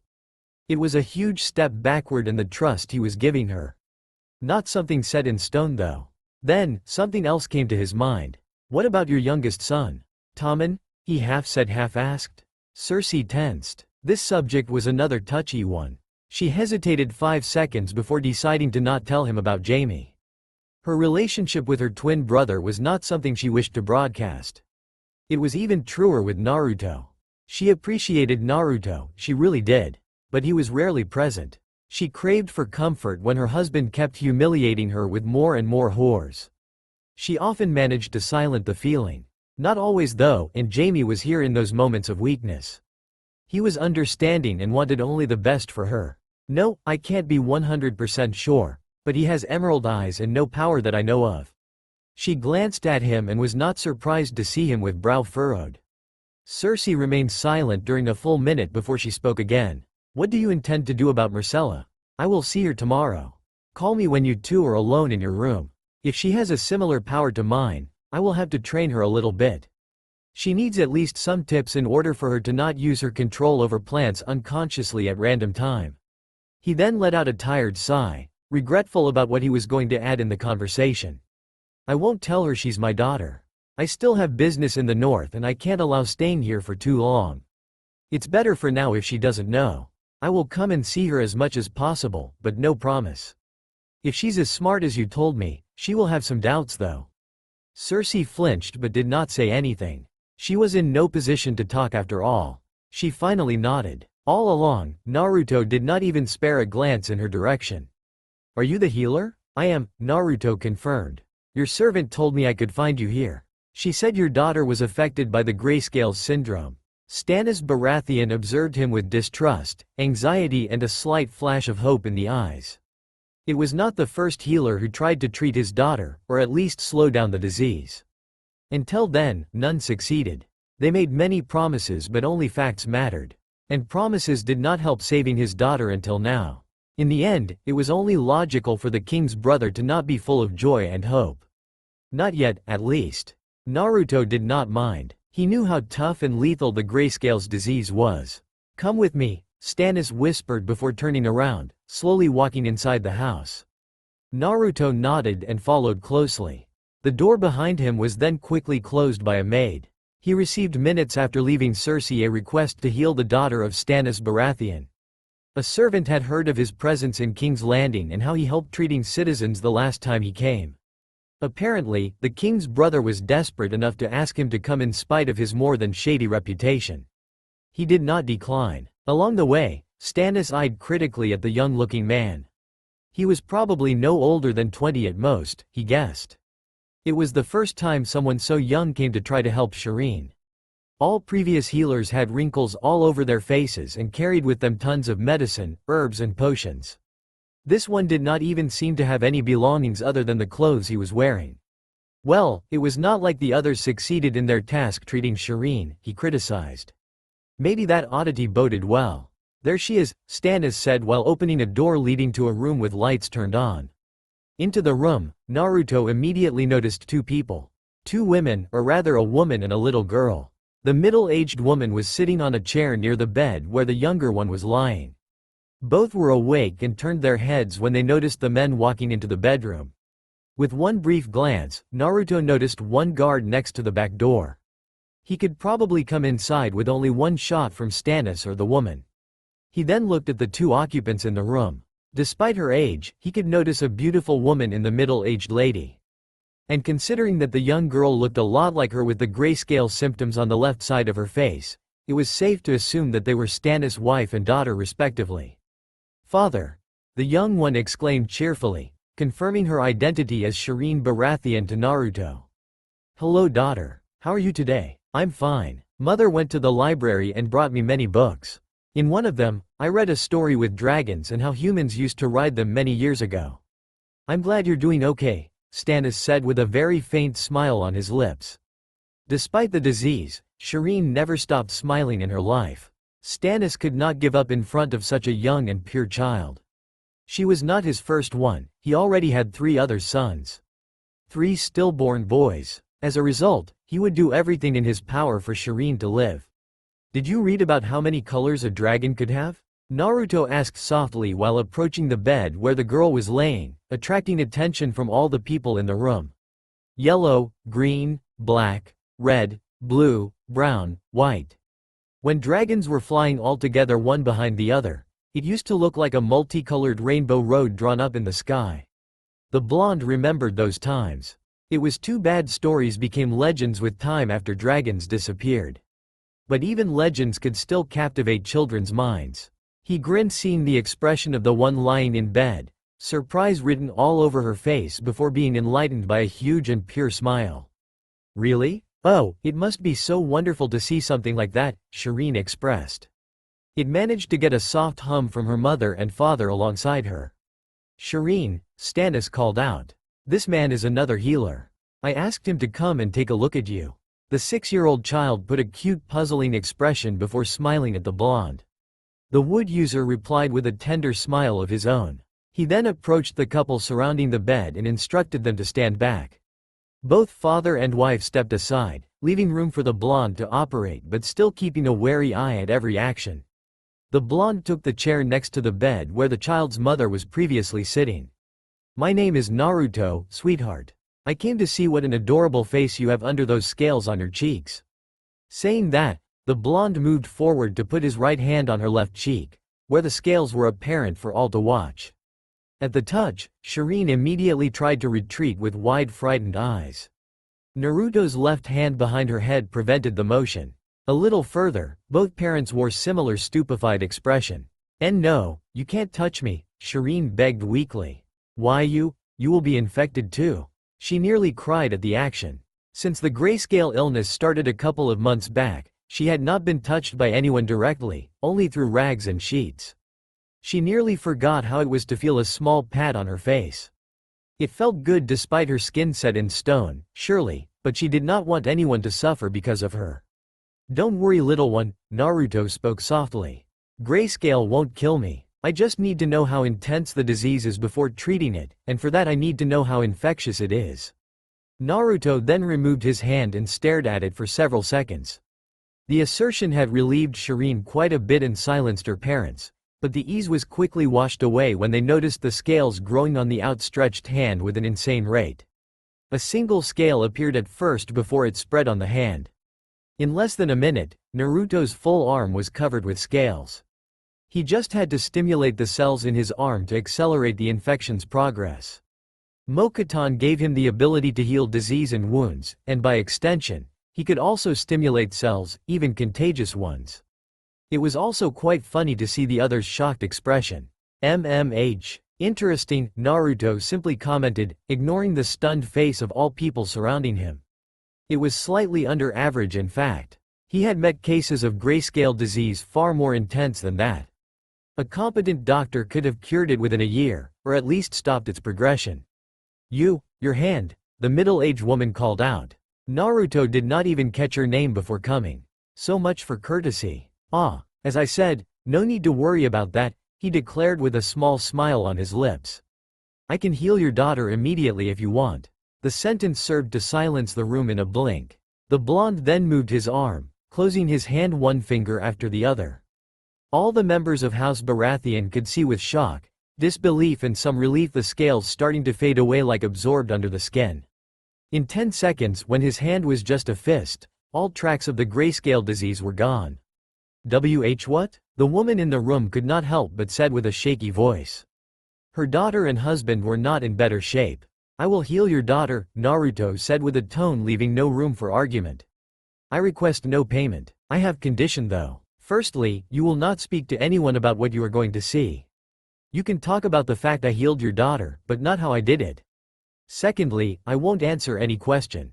You can stay in the room and watch as much as you want, but I won't explain anything. He stared at Stannis, who could only nod hesitantly. The blonde then turned to Shireen and spared her a bright smile before speaking again. And thirdly, once all scales are gone from your cheeks, I want to see your most beautiful smile. Can you do that for me, sweetheart? Shireen's mouth stayed agape for 10 seconds. She did not really comprehend what all of those conditions were for, but she did understand that the man in front of her could help her. If he could, there was no doubt in her mind that she would send him her best smile. She nodded frankly. Tears could almost be spotted at the corner of her eyes. Okay, sweetie. Close your eyes and imagine the brightest and biggest dragon you can, like the ones you read in your book, Naruto said. Shireen obeyed him without a thought. She then felt a hand cover the scales on her cheek. She ignored the hiccup of her parents. Tender, caring and gentle warmth rose slowly where the hand was before spreading on her face and then her entire body. 20 seconds later, the feeling gradually vanished and soon, all that was left was the sensation of the hand on her cheek. But this time, she felt it entirely, as if the previous touch was but a mere contact in comparison. The reason was simple. There were no more scales between the hand and her skin. Naruto then let drop his hand. Shireen put her own on her cheek, confirming the absence of any scale or tough skin. The surface was pink and flawless. She sent him the brightest smile she could master, as promised. Thank you, she mastered to say between her contained sobs. Thank you, thank you. No need for that, sweetie, Naruto said while drying the tears on the corner of her eyes. We had a deal. I took care of my end of the bargain. You did the same. We're cool. The blonde was then turned around to face the woman who had the same face as her daughter. She hugged him briefly, thanks and blessing fusing out of her mouth. Stannis was more contained with his gratitude, just shaking firmly his hand. But knowing the stubborn and pragmatic man, it was huge. The House Baratheon is indebted to you, young man, stated Stannis with evident relief. I know you didn't ask for any payment, but if there is something we can do for you, you just need to ask. Naruto smiled and thanked him for the gesture but did not push any further. He bid his farewell and prepared to leave the family for some bonding time together. Shireen's mother, who he still did not know the name, was already hugging her daughter with all her might. It had been a long time since she had been able to just touch her. However, just before departing, Naruto turned around and took out a wooden bracelet from under his cloak. Just one more thing, sweetie, Naruto called out, briefly interrupting the family. This bracelet allows me to sense people when they are calling for me. If one day you need some help, keep it close to your hearth and think about me. As you saw, I can heal and treat almost everyone and everything. I make no promise, but I will at least come and try to help you. Is that all right with you? Shireen nodded strongly before taking the bracelet. Naruto just smiled at the girl who was back between her mother and father's embrace. The Immortal finally left the house without interrupting the moment, just disappearing by the door from where he came. The family did not notice his departure before a couple of minutes. He was already gone by then. He walked calmly across the open window and glanced around the quiet room, eyes passing on Cersei before landing on her. The girl was just 5 and despite the blonde's sudden entrance, she looked more curious than surprised. He ignored what her mother told her or what she knew about him, but Cersei had had to warn her on one thing or two on his whereabouts. Naruto, Cersei greeted with a small smile. The blonde Immortal replied with a nod before turning his head toward the little girl. Hello sweetheart, how are you? He simply asked. At the lack of response, he decided to further his inquiring. My name is Naruto. Your mother told me about your particular power. I think I can help you with that. Marcella, who was standing by her mother's side, poked her head at the remark. She had been told that she would meet a man who would help her in something, but she did not know what. She had been asked to keep this meeting a secret. Not even her brothers should know about that. How can you help me? She simply asked, clearly not trusting the blonde stranger. As far as she could tell, no one could help her with her gift. She always thought that she had been slightly different from both her brothers. It was beyond such evidence as they were boys and she was girl. The difference was more primal, instinctive. Her brothers loved luxury and having servants doing whatever they needed. She was way more comfortable around gardens, plants and moist soil than she had ever been anywhere else. She did not despise people, far from it, but she was always more at ease surrounded by nothing more than nature. She did not know how to explain it clearly. It was just her instincts speaking, her heart beating with might. Her power over nature was probably part of the explanation. It was a part of her, something deep inside her genome. Was it her power that pushed her to reach for nature? Or the need for nature that caused her to have that power? In the end, it did not really matter. Her power made her feel complete, plenty alive. It was tremendous. Sometimes, she wondered, how were others doing without the same power to feel so full? She quickly understood why her mother wanted to keep it hidden though. She did not know if it was related with her power, but she always had a very sharp mind. Something akin to an eidetic memory, her mother said. Despite being 5 years old, important and serious topics in this world were not totally foreign to her. She was in fact more mature by a couple of years than what her appearance suggested. The day her mother was witness of her capacity, she was barely 3 years old. She went playing in the garden with Tommen, both children carefully watched over by their mother. Joffrey did not bother hanging out with his siblings despite her mother's insistence, and the king was way too busy to care about his own children. Servants did not accompany them that day, Cersei wanting only her and her kids for some family time. It was then that she had found a seed in the grass before grabbing it for careful inspection. Tommen was too young to remember at the time, being only 2. But Myrcella certainly did not forget the look her mother gave her. It was etched in her mind. Her mother's face had turned into a complex melding of shock, fear, love and even a hint of joy. She also noticed something else in the emerald eyes that she knew was not supposed to be there. Understanding, as if her mother already knew she could do it. Or at least, as if she suspected something on the matter. When the blonde newcomer took a seed in his hand before accomplishing the same feat she had done many times behind closed doors, she understood why. She could not hide her shock or her wonder at the sight of the full-grown flower though. I will help you control your gift, Myrcella. I have lots of experience and I'm sure you will do well. Myrcella could just nod weakly in silence. Naruto smiled softly at her before speaking again. First of all, I would like to see your power in action. I already know you can make seed grow in seconds like I did. However, your mother told me you only tried with flowers, is that right? She nodded. Naruto grabbed something under his coat and pulled out a small brown sphere. This is a yellow peach stone. Growing flowers is easy because there is only the stem and petals. There is nothing really tough in the structure. But growing a tree with wood, something solid and unmovable under the touch, is another thing. I will help you control your powers, but for that, I need to know their limits. Your first task is to make this stone grow into a little tree, understood, sweetheart? Myrcella nodded silently and took the peach stone the blonde man was holding out. She stared at it, trying to find something abnormal without much success. She then turned back at the blonde man, a list full of questions on the tip of her tongue. Who are you? How can you have the same power that I have? Can you do something else beside growing flowers and trees? It is, by the way, even possible to grow a tree? How do you know my mom? Why did I never hear of you before? How can you? Wow, calm down, little one. That is a lot of question, so give me the time to answer them one by one. He paused and let her breath. Myrcella had been introduced with good manners and the proper etiquette belonging to someone of her rank. All of that had been quickly put underneath the carpet and forgotten with the surprise and the haste of the moment though. So, to answer your questions, Naruto thought quickly, listing each one of them in his head. In order, I am Naruto, as I already told you. I have obtained this power because of some circumstances and situation I was put into. I can do other things beside growing trees and flowers, but we will come to that once you know the basics. And yes, it is possible to grow a tree. I have done it many times.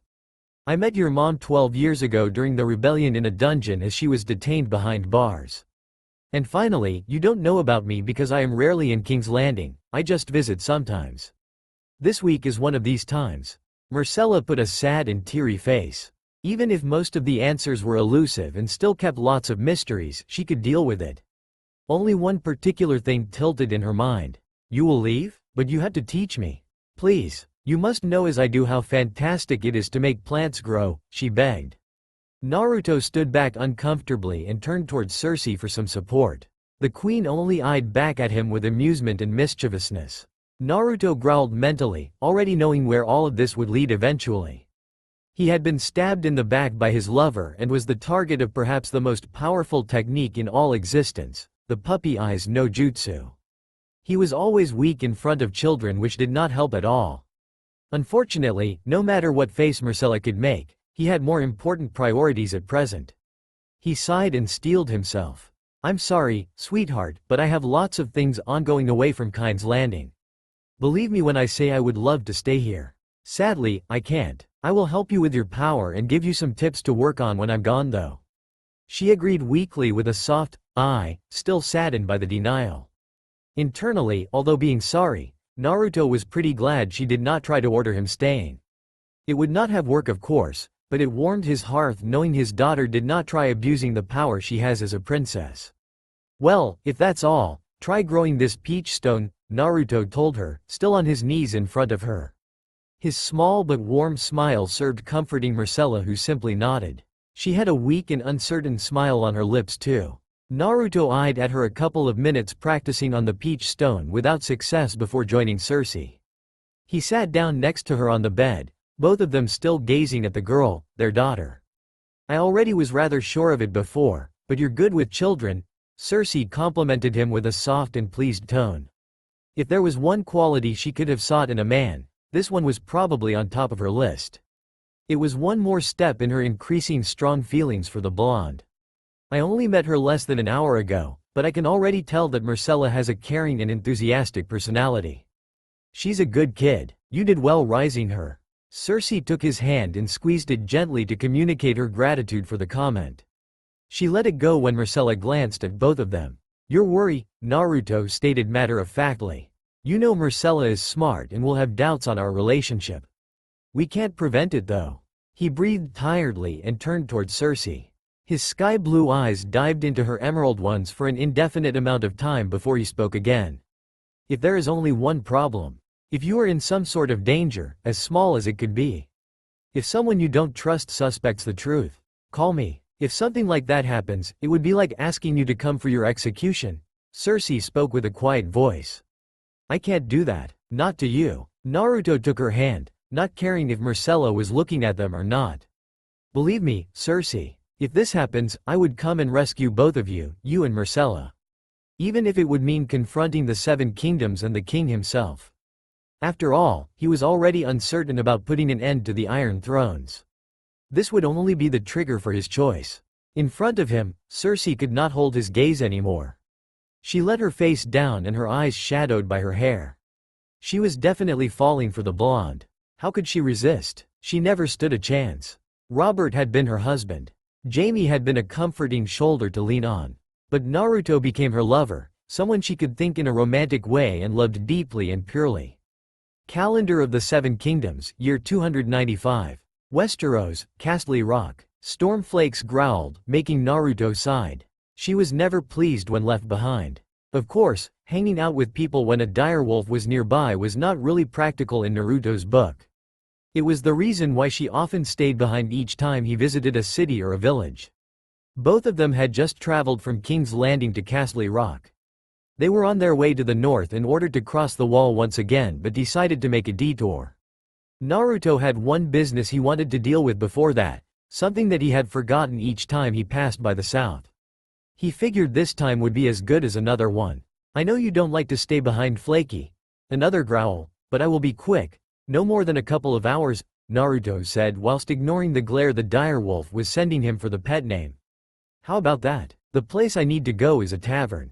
I will bring you back a chicken or something like that. Do we have a deal?" She stared at him suspiciously before rolling her eyes. Naruto swore having seen her grimace, but a direwolf's facial structure did not permit such a feat.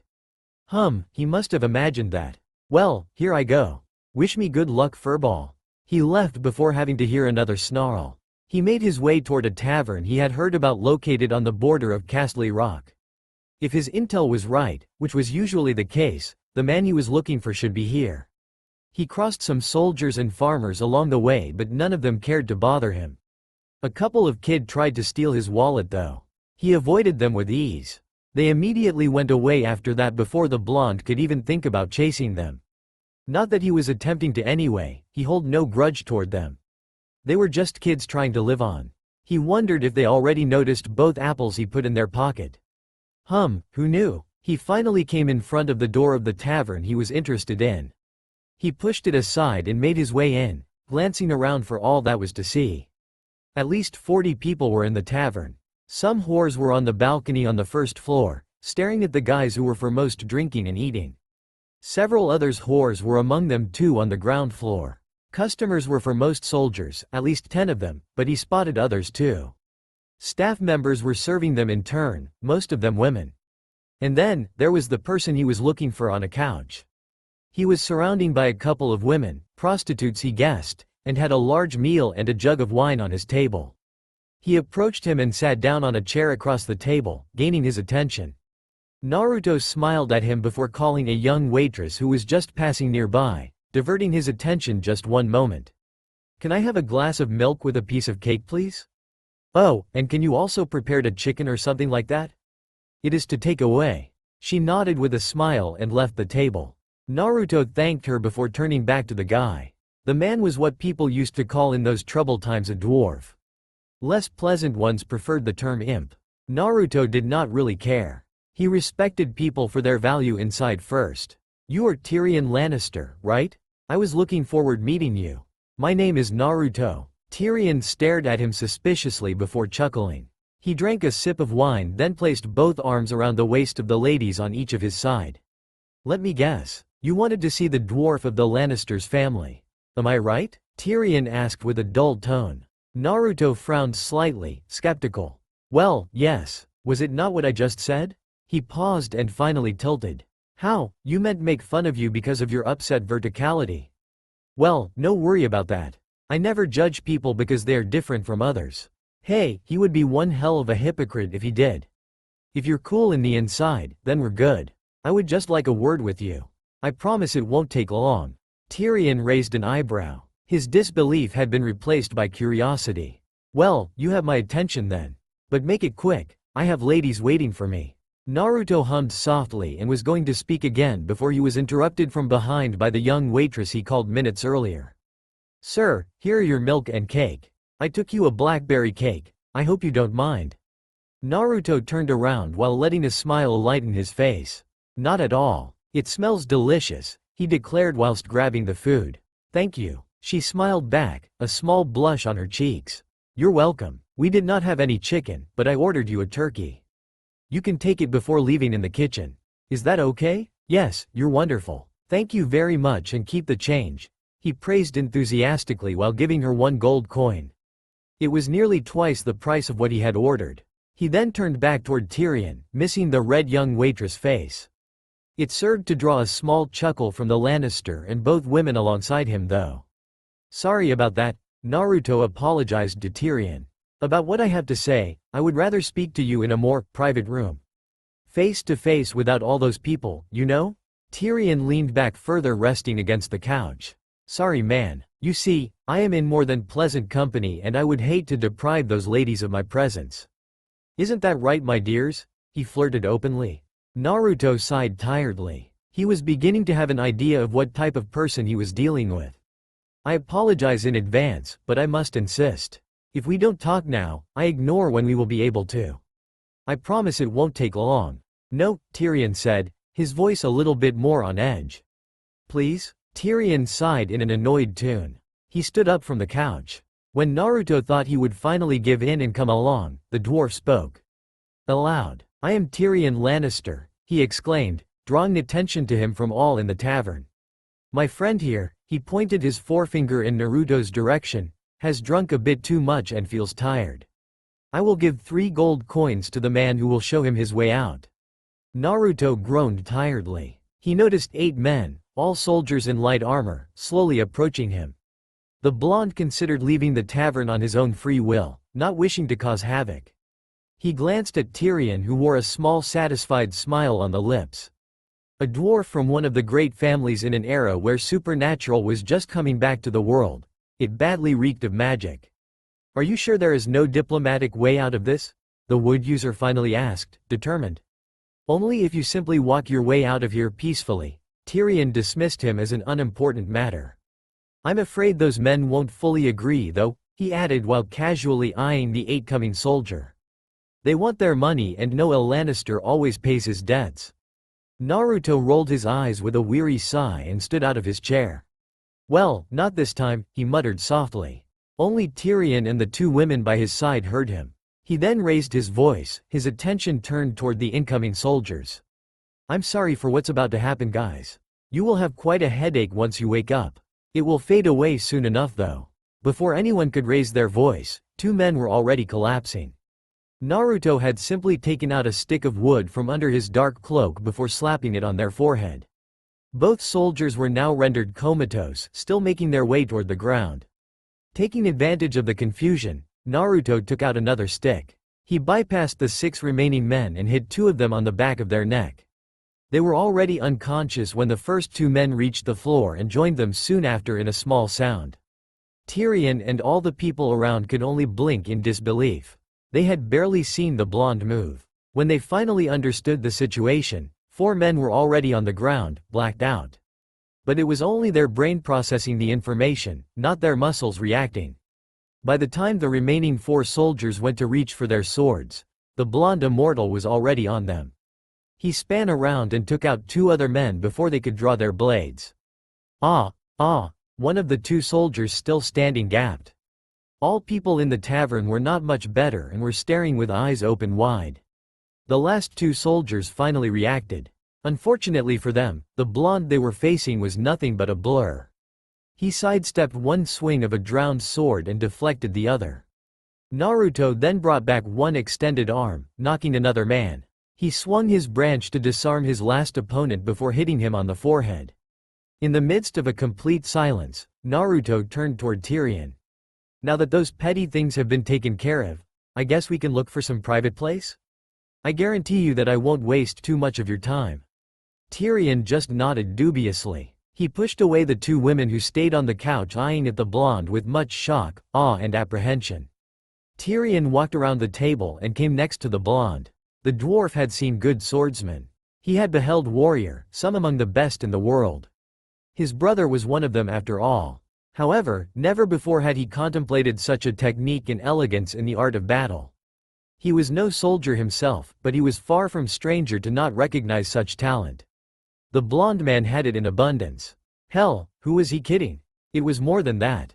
It was tremendous. I have a room upstairs. Let's go there to talk, Tyrion suggested. He would lie if he denied not being full of apprehension right now. The tall blonde was a total stranger. He could be an enemy.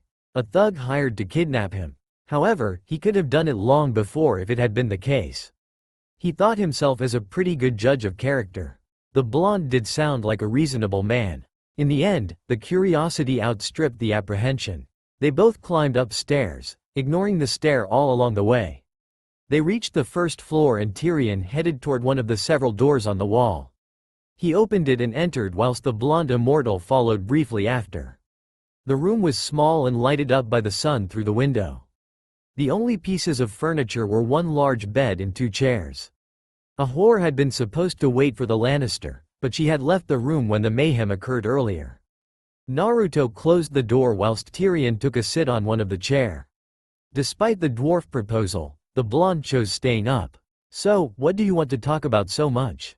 Naruto, right? The blonde let a small smile grace his lips. Just some random things first. I mean, in your life, have you ever been witness of some sort of supernatural feats? Things that could seem unexplainable? Unordinary? The Lannister arched an eyebrow. Except the fact that I'm a dwarf, you mean? Nope, nothing abnormal, he answered sarcastically. Are you sure about that? It would mainly happen during powerful moment of emotion. When you feel anger, pain or even intense joy. I'm pretty sure I never saw something like that happen. And believe me, I experienced my fair share of these moments throughout my life. Naruto deflated. He had been prepared to explain a little bit of the supernatural topic to the man, but now, well, it seemed like his hunch had led him to a dead end this time. Well, looks like I was wrong then. Say that I did all that mess for nothing. It's rather disappointing. Tyrion stared at him incredulously. You mean, You created all that mayhem for just that? Just one little question? Naruto shrugged shoulders sheepishly. In his defense, he did not plan for things to turn out this way. It was just supposed to be one quick question for checking before leaving. Sorry for the trouble. Well, as a payback, take this, he said whilst holding out a wood bracelet to him. Tyrion took it skeptically. If you need some help in something, call for me while holding the bracelet. No promise, but I will do what I can to help you. He paused briefly. Only one favor though. No more. I don't have much time to waste. It was partially true that he was giving to the Lannister the wooden ornament as compensation. Another reason was the dwarf's condition. There was still a chance he could prove to be some valuable asset in the future as a Lannister.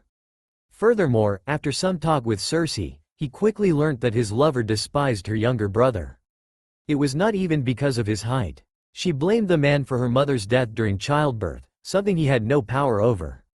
He really appreciated Cersei, but that side of her was one he disliked quite a lot.